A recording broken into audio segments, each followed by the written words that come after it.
Assalamualaikum warahmatullahi wabarakatuh.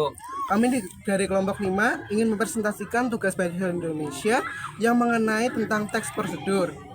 Perkenalkan, saya Sabil Husna sebagai moderator di sini dan rekan saya Pagi Rizky Utomo dan sebelah saya Faiz Ramadhani. Baik, selanjutnya kita langsung saja mulai presentasi. Saya serahkan kepada Ragil sebagai presentator. Kepadanya dipersilahkan. Selanjutnya saya akan menjelaskan tentang pengertian dari teks prosedur. Jadi teks prosedur adalah teks yang menjelaskan langkah-langkah atau tahapan untuk melakukan suatu aktivitas agar pembacanya bisa mengikuti dan ikut dengan urut dan benar. Nah, tujuannya adalah teks prosedur adalah teks untuk memberikan petunjuk dan prosedur yang jelas kepada pembaca. Ciri-cirinya adalah berisi langkah-langkah yang sistematik, menggunakan kalimat perintah, saran, dan larangan. Biasanya menggunakan konjungsi kronologis seperti lalu, kemudian, dan kemudian. Dan yang terakhir adalah disertai alat dan bahan kalau diperlukan. Yang keempat adalah struktur teks prosedur. Yang pertama adalah bertujuan. Dengan ini untuk menjelaskan maksud atau tujuan dari prosedur yang dilakukan bisa berupa hasil akhir yang ingin dicapai setelah langkah-langkah. Baik, untuk materi selanjutnya saya serahkan kepada Faiz. Kepadanya dipersilahkan. 2. Alat dan bahan berisi daftar peralatan atau bahan yang diperlukan sebelum melakukan langkah-langkah. Contoh, bahan-bahan 1 kantong teh, 2 sendok gula, air panas, dan gelas. 3. Langkah-langkah merupakan inti dari teks prosedur. Bahan ini memuat untuk tindakan yang harus dilakukan secara sistematis agar tujuan tercapai. Ciri-ciri ditulis dalam urutan kronologis menggunakan kata kerja imperatif atau perintah. Contoh seperti potonglah, campurkan, tuangkan. Bisa menggunakan penanda waktu seperti pertama, kemudian, setelah itu, terakhir. 5. Kaidah kebahasaan.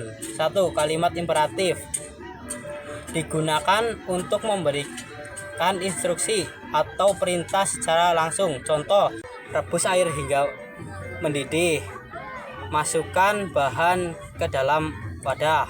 2. Kalimat deklaratif digunakan untuk memberikan penjelasan atau informasi.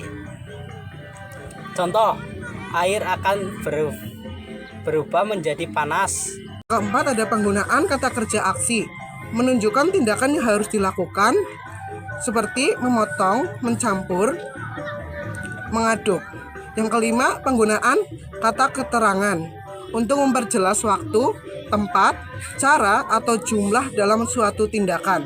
Contohnya seperti masukkan gula secukupnya dan tuangkan air yang mendidih.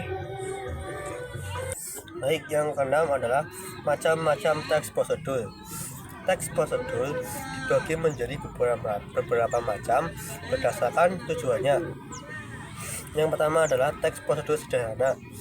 Ia menjelaskan langkah-langkah yang singkat dan mudah dilakukan. Contohnya adalah cara membuat teh manis. Yang kedua adalah teks prosedur kompleks. Memuat banyak tahapan yang harus dilakukan secara berurutan dan detail. Contoh adalah cara menginstal aplikasi di komputer. Yang ketiga adalah teks prosedur protokol. Memuat langkah-langkahnya berisi fleksibel dan tidak harus berurutan. Contoh, cara menjaga kebugaran tubuh. 7. Contoh teks prosedur. Judul, cara membuat mie instan. Tujuan, untuk membuat mie instan siap makan. Alat dan bahan, 1 bungkus mie instan, air secukupnya, panci dan kompor, mangkuk. Langkah-langkah, panaskan air dalam panci hingga mendidih. Masukkan mie instan ke dalam air mendidih. 3. Masak mie instan selama 3 menit. 4. Sambil menunggu mie matang, tuangkan bumbu ke dalam mangkuk. 5. Setelah mie matang, tuangkan mie dan air ke mangkuk. 6. Aduk hingga bumbu tercampur rata. 7. Mie instan siap disajikan.